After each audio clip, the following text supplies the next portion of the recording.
They told us the story was simple. A tragedy, a grieving widow, a nation watching in sympathy. But scratch the surface and the mask falls fast. The widow might not be who she says she is. Evidence is emerging that she was groomed, trained and positioned in place, not to mourn, but to inherit. Behind her polished smile and professional public performances lies a pipeline of children moved across borders, fortunes rerouted offshore, and influence funneled straight into the hands of her handlers. They set their sights on Turning Point USA, the influence machine built by Charlie Kirk, a man many believed could one day lead the country. Kirk's refusal to toe their line made him dangerous. He kept pounding an American first drum, even as establishment power shifted away from the movement that put him on stage. Realize that Epstein, with his little friend Ghislaine and Ghislaine's father, Robert Maxwell, who was obviously a spy of the Israeli intelligence agencies, that there was something else going on here. Epstein was not some sort of whiz-kid hedge fund manager. Epstein was playing a part. Epstein was a LARPer. Epstein was cast for a specific role, and he played it really well.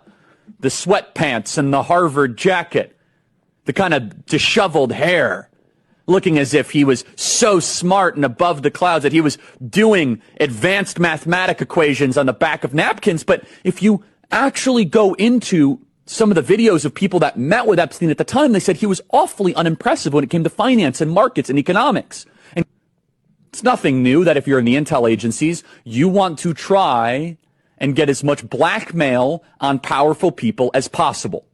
Easy, not hard. And this is no longer just speculation. First of all, the evidence that shows that Epstein was a creation of either Mossad, Israeli intelligence, American intelligence, Saudi intelligence, or maybe he was just a hired gun. Maybe he was just the guy that countries would go to and park a couple $100 million and say, hey, can you get one of the members of the royal family with a 13-year-old so we can get them to do what we want to do? Members of Congress are actively being blackmailed. The Epstein playbook is being used on a daily basis. Jeffrey Epstein was not a financier. He was not a hedge fund manager. Jeffrey Epstein was a key player in a multi-decade blackmail operation against the most powerful people on the planet. Erica Kirk liked to present herself as an everyday hero. To her audience, she was the face of faith, family and service. But long before the hashtags and photo ops, accusations were already circulating. Accusations that her so-called ministry in Romania was a front for trafficking children across borders. Back in the early 2000s, Erica worked as a model and casting director. Soon after, she reinvented herself as the head of the Romanian Angels, an NGO operating in Constanta, Romania, a city infamous as a trafficking hub. 2012 wins Miss Arizona competes in Miss USA, a pageant owned by ... Trump. And the pageants that she started doing were Miss USA pageants owned by Trump. So she modeled for Trump. She was one of Trump's pageant girls.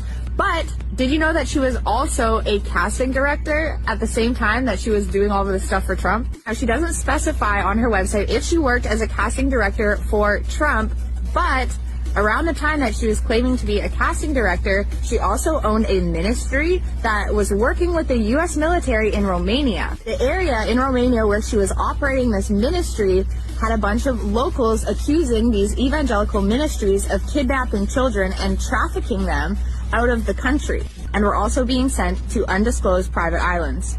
Locals demanded authorities look into it, but they never did. Now, Charlie Kirk really wanted the Epstein files released, but did his wife? Prior to marrying Charlie Kirk, she was a multi-millionaire on her own, and since his passing, she's also amassed all of his wealth, plus an additional at least $5 million in donations. She's currently considered the most powerful woman in the United States, with mega fans begging her to run as vice president in 2028. And then came 2018. Erica travelled to Israel, where what she described as a job interview became something else entirely, a date with Charlie Kirk. To the public, it looked like romance.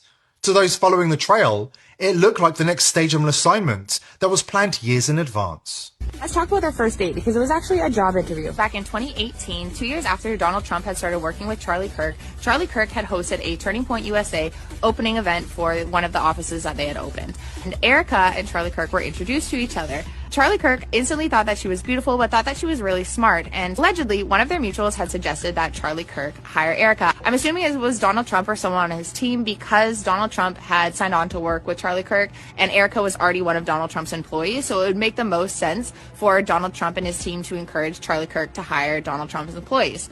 Anyways, Charlie Kirk DM'd Erica, invited her for a job interview. The job interview ended up turning into a date. Whenever there is a false flag and the official narrative makes no sense at all, there's one question you have to ask.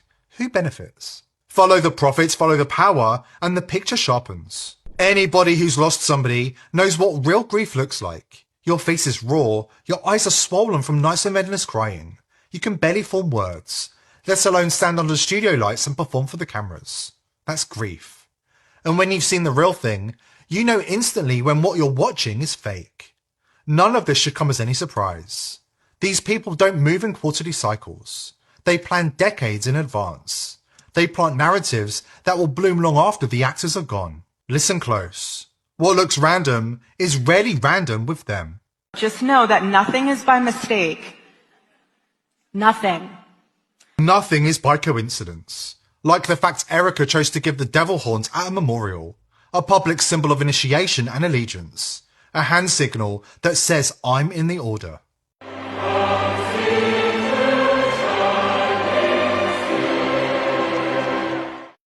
Its shape recalls the horns of Baphomet, turning a casual pose into a ritual badge flashed in plain sight, yet hidden from the uninitiated. Erica Kirk, talking about how her mother, when they moved to Arizona, why they moved to Arizona, because her mother works for the Department of Homeland Security. Hey, can I ask a question? It's might be off topic. How did your mom choose Phoenix? So she chose to move to Phoenix from Ohio because there was more of an opportunity for a female business owner out here, especially from the standpoint of she was getting involved with the government, so Homeland Security and Department of Defense. And so she had other business partners that were out here that were already in that industry, especially from the standpoint of she was getting involved with the government, so Homeland Security and Department of Defense. She was getting involved with the government. Then there's her family's connections to ancient elite orders, and her father's connections to Israel. These are ties that run deep, reaching into defense contracts, and even the very construction of the IDF's Iron Dome system. Erica Kirk's no grieving saint. She's wired into the machine. Knights of Malta? Spot on. She flashed that Black Cross pendant in her first widow clip, same one every sovereign military order knight wears, and her family's donated heavy to Catholic orders forever. Freemason angle's subtler. Her dad, Kent Francefay, wasn't just Raytheon. He chaired their Israel division, funneled billions in Iron Dome cash while Charlie's old man designed Trump Tower. Yeah, but also the bunker levels nobody admits exist. Erica? Inherited $23 million at 25 from a trust. Come on, that's not beauty queen money. And that G-ring? Grand Lodge symbol, worn by 33rd degree insiders. And trust me, people do know the truth. Take Tucker Carlson. At the Charlie Kirk Memorial, he slipped it past the censors with a parable. Ultimately, he was a Christian evangelist. And it actually reminds me of my favorite story ever. So it's about 2,000 years ago in Jerusalem, and Jesus shows up and he starts talking about the people in power, and he starts doing the worst thing that you can do, which is telling the truth about people, and they hate it, and they just go bonkers. They hate it, and they become obsessed with making him stop. This guy's got to stop talking. We've got to shut this guy up. And I can just sort of picture the scene in a lamplit room with a bunch of guys sitting around thinking about, what do we do about this guy telling the truth about us? We must make him stop talking. And there's always one guy with the bright idea, and I can just hear him say, I've got an idea, why don't we just kill him? That'll shut him up. That'll fix the problem. Share it, question everything, and remember, together we are stronger than the silence they want to keep us in.